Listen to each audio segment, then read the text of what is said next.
काला जादू वगैरह जो है, इससे ये हमेशा किसी दूसरे को नुकसान पहुंचाने के लिए क्यों किया जा रहा है?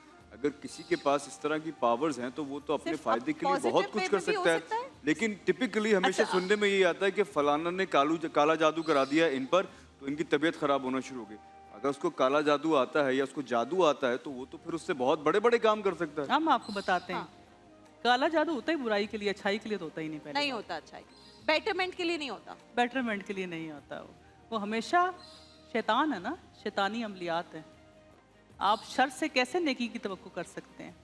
इसका नाम काला जादू रखा ही क्यों गया है? इसमें अंधेरा है, मायूसी है, खौफ है, बर्बादी है, तबाही है, नाम इसलिए रखा गया है इसका। अब आप दूसरी तरफ आ जाएं कि कौन से ऐसे अमल हैं जिनसे आपको फ़ायदा होता है जी।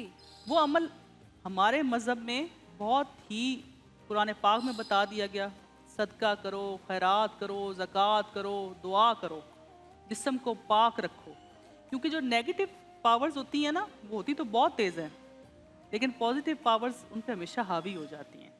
अच्छा, अब हम आपको कहेंगे जी आप अगर हमारे पास आते हैं कि मुझे नज़र लगी हुई है, मुझे जादू है, तो आप इलाज कर दें। अगर मैंने अपनी जान छुड़ानी है हमने, तो हम कहेंगे जाओ इतनी सूरतें पढ़ लो, इतने वज़ाइफ पढ़ लो। वो क्या होता है, उल्टा फ़ायदा होने के बजाय नुकसान होना शुरू हो जाता है। अच्छा, वो क्यों? इसलिए कि नेगेटिव पावर्स एनर्जी ख़त्म कर चुकी होती हैं उस शख्स की, जिसको हम वज़ाइफ पढ़ने के लिए देते हैं। अच्छा। और जब वो वज़ाइफ पढ़ता है तो उसके अंदर जंग चलनी शुरू हो जाती है, जो पहले उसके तबीयत अंदर और खराब हो जाती है, आप कह रहे हैं। तबीयत खराब हो जाती है, अच्छा। क्योंकि आपके अंदर पहले नेगेटिव एनर्जीज जो जमा है ना, पॉजिटिव एनर्जीज को वेलकम नहीं तो करती। आप कह रही हैं कि वो शुरू करने से पहले वो नेगेटिव एनर्जीज को निकालना होगा? जी, ये ऐसे ही है कि डॉक्टर के पास आप जाएं, डॉक्टर आपको बता दे कि जी आपको फीवर है, आपको टाइफाइड है, आपको एलर्जी है, लेकिन क्या है, जाओ दवाई खुद बना के खा लो। आहा, प्रिस्क्रिप्शन उन्होंने ही देनी है। हाँ, दवाई भी तो डॉक्टर ने देनी है ना। अगर वो कहता है जी पैराडोल इस तरह बनेगी, बना के खा लो, तो बेचारा जो जिसको खुद बीमारी की सूरत में आया है, अगर उसने खुद ही दवाई बना के खानी है तो डॉक्टर का फिर क्या फ़ायदा है?